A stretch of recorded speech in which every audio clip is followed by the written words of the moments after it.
wala din sa atong probinsya nga matod pa niya dili ang sulti mo ipabuhaton kundi ang buhat mo ipasultiyon. Importante na mga igsoon nga dili lang kay sulti lang nga nahigugma ta unya wala kay pruweba ingon nga ikaw usa ka maayo magbalantay sa mga karnero di na silbi mga igsoon kinahanglan dunay gyud tay kuana na kanang kapanag-ingnan. Nakita mga ordinaryo ang mga tao, kita mga membro may tungod sa hingpit nga gugma di gyud ta makahimo na kay kuan man ta tao ra man ta nga dili gyud perpekto. Okay, okay. Sige. Ingon nga maayo magbalantay sa mga karnero doon na gyud tay kinahanglan makita nga kapanag-ingnan nga iya nang gibuhat, iya nang gitudlo, iya nang gituman. Ingon nga angay natong sundon nga kitang magtuto sa atong Ginoo. Bueno mga igsoon, atay pareho sa atong igsoon Sir Dennis Garay. Okay, salamat kayo. Andaman na inyong tubag diya sa uban ha. Ato sang niya bagong naabot po datong kauban din si Gilbert Dundoyano sa CFD Christian Catholic Defender. Okay. So Gilbert Dundoyano. Ang topic na to karon ang magbalantay sa karnero, ang kinaya og hiyas. Usa man andam na kamo kuan? Pahayag po sa imong kuan? Mga pangunahuna diha kabahin sa tinuod nga magbalantay. Kinsa gyud tinuod nga magbalantay ni kay ako lalibog na. O kinsa gyud tinuod magbalantay sa Ginoo ni. Sige, Gilbert, kumbate. Aki sulayan lang no, mayong buntag no sa atong host no. Layan pa sila nga di pa ko sinati sa mga ngalan hasta pod sa atong technician Si Ruel dito. Bukayaw dito speaker sa Dennis Garay. Sige ako kadungog. Okay. Ako Dennis Garay ko. Yeah, okay. Salamat sir. Okay. Now magbalantay sa karnero.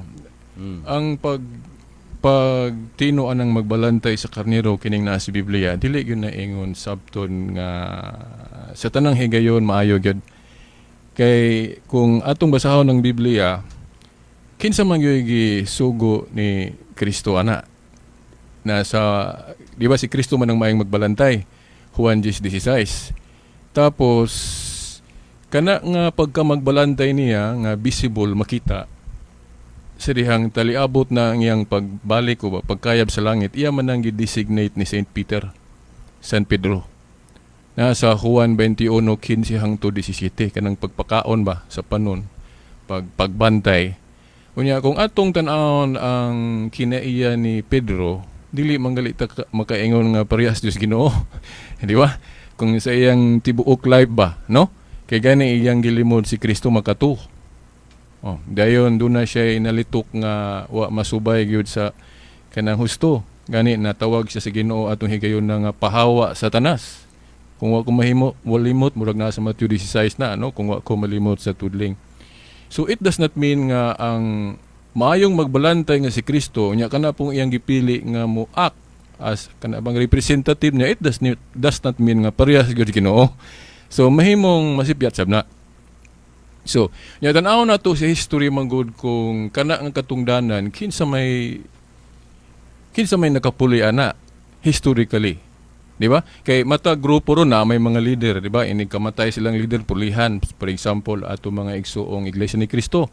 Ini kamatay sa ilang founder nga si Felix Manalo, ang ni succeed ang iyang anak si Iranio. Dayon pagkamatay ni Iranio ang iyang anak si Eduardo.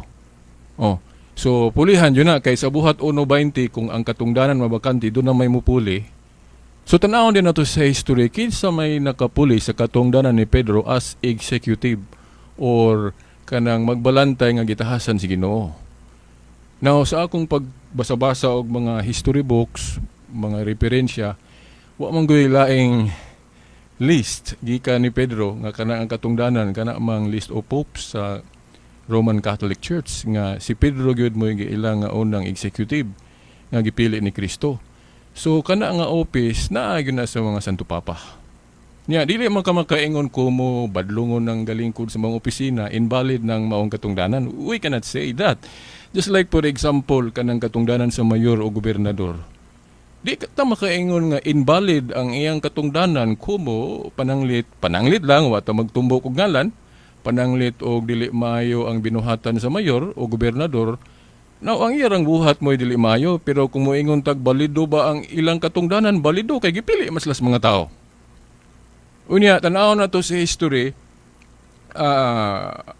naamang yung mga nasipyat nga mga leader. Dili lang gani kay sa atong mga popes bisan pagalit dia sa Biblia kung we back to the kingdom of David, no, katong kingdom of God nga gidumala og tao sama ni David. Si David kasa kinsa may pili niyang mahimong leader ang Dios. Wa ba makasa si David? Kasala si David. Naibog siya sa asawa sa iyang sundao. Nga iya manggaling paunas guba tong sundaluha para maangkon niya ang babae. Panapaw man gyud tong sala gali ni David. Kinsa may gapili niya? Ang Dios. So maura po na kanang atake sa atong mga igsuon nga dili katoliko nga na may mga santo papa sa history nga buluyagon tinuod na wala man na ginigar sa katoliko. Okay. Naagay mga santo papa ang buluyagon o kinabuhi. Oh, pero mas daghan ang buutan bisan pagtanawon sa history. Okay. So pero di ta kaingon nga invalid ang ilang katungdanan kumo nagpabadlong sila. So mauna lang siguro sa ang akong i-share sa atong topic. Okay, kayong salamat na. Karon, aman to, pasudlan na po na si Kuan. Brad Jonas, imo na po ni higayon ni Brad, be.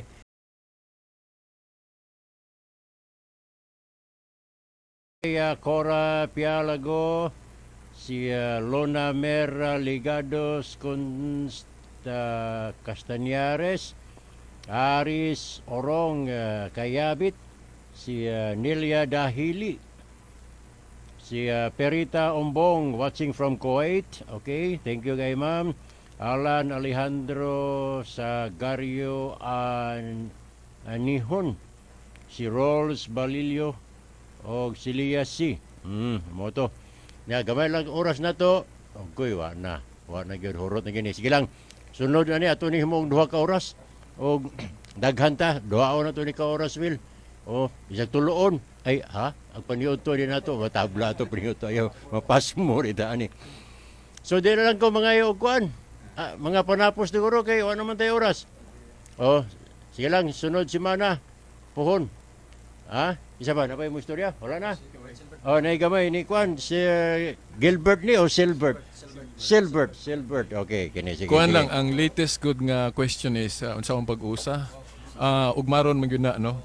Any action, any bubuhaton na to ugmaron niya. I think nga ang kining istasyon ni Sanong kay one way of solving conflict good kay nganong na-divide ta agi ng conflict sa pagsabot. So one way of solving conflict nasa PCP2 nga libro giingon nga through dialogue. Mao na nga ang programa sa maong istasyon haom. So I hope nga ipadayon ni sa maong istasyon para maugmad yun nato ng pagbalik sa panagiusa. Salamat. Okay. So ato ni gini himong 2 ka oras sunod semana. Ha? Sugo unsa daw sugo oras among sugo? Alas 10? Alas 10 may pano kay aron 2 ka oras alas 12 ra. Di ra ta mapas mo.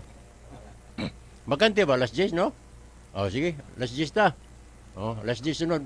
Ay na po, ulahi po. Ako gani alas 11 man ta. Alas 9 din ako. Ready na ko daan dire. Pero kanang 45,000 ka mga relihiyon Pilipinas lang na kay Sekman. Commitment po. Oh. O mig mahuman mo diri Ah, sa sige. Sige, depende lang sa makauna. O walay mo sunod. Panalitan si Brad Douglas na di hurot niya. Puros piniling naso doon yung magkapahayagan eh. Sige, bitaw. Uban sa ato mga kaubanan, no? Si Silbert Dondoyano, si Toting Lontayaw, si Douglas Arocha, o si Jonas Putoy. O, may nalimtan. Wala. Uban ni Roel Bukayaw dito sa Master Control. Kini yung alaga sa Gyapon, ang tingog sa Batanong Pilipino, Dennis Garay. Tungos mo, alas 10 na ta, sunod ha. O, daghang kay salamat, o mayang udto kanatonaran. Inyong nabati ang Dialogo sa kamaturan. Hangtod sa sunod Domingo sa samang takna o samang istasyon. Daghang salamat sa inyong pagpaminaw. Dahil kalatang balita sa ENCOV, sabayan na natin ang pagkalat nito.